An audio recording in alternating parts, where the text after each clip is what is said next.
Hello everyone, I recently posted a video of a box opening for this Magic the Gathering Dungeons & Dragons Adventures in the Forgotten Realms set booster box.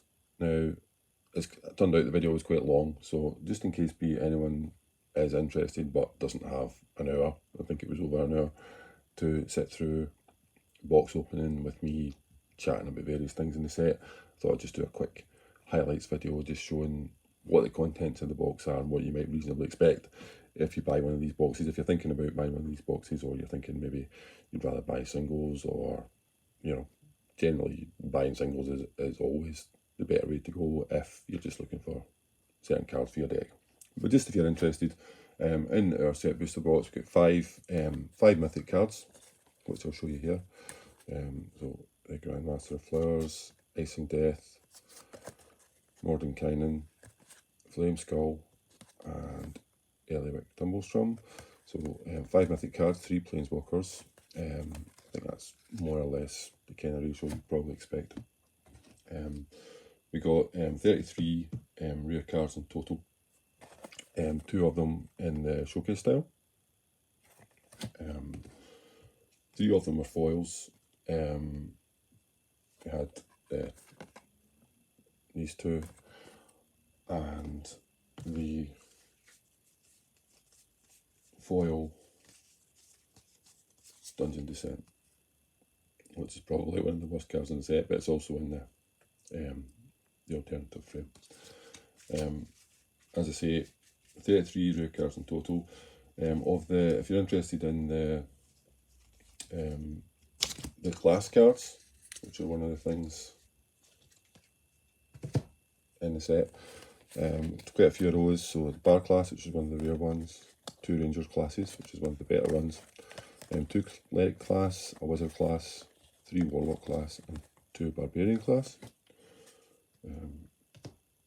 In terms of the more iconic Dungeons and Dragons creatures, I know that a lot of people will be looking to buy this set just so they can have Beholders and Mind Flayers and whatever in their decks. Just from buying this set box, we had Grizzlex, who has a Mind Flayer, but we didn't get the regular Mind Flayer. A Gelatinous Cube, 2 of the Baleful Beholder, which is the standard Beholder, 1 in the showcase frame, 1 in the normal frame.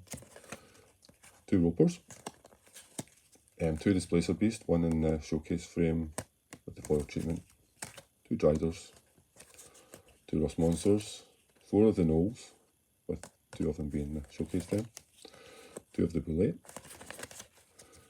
4 Owl Bears with 3 in the showcase frame, 3 of the Mimic with 1 in the rather humorous showcase frame, and 1 foil and 1 regular. We've got 4 of the Uncommon Dragon set, we're missing the blue one, but the red one is in the Borderless. I've already spoken about the Dungeon Descent. 4 foil lands, 4 foil basic lands, if that's something that you're interested in. 1 foil Evolving Wilds, which is something that, Evolving Wilds is a card that is quite widely played in commander decks, budget commander decks and stuff, so foil version of that's quite interesting. 2 with the special treatment. We've got the special treatment Temple of the Dragon Queen. 2 of the creature lands, which I think are probably one of the stronger cards in the set. We did get all 3 of the dungeons. If that's something that you're worried about, whether you would get a dungeon, I think you're probably mostly guaranteed that you will get all 3 dungeons. In terms of our list cards, we pulled Krark's Thumb, which is by far, I think, the most valuable in monetary terms card in the box. But if it's from the list, so it's not something you can depend on. That's just a random thing, and generally the list, certainly boxes I've looked at, that's quite unusual that you would get something like that. We did get 9 list cards in total, which I think is maybe slightly above rate that you would expect. In terms of some of the more useful cards, we had 2 of the Portable Hole, which is quite an efficient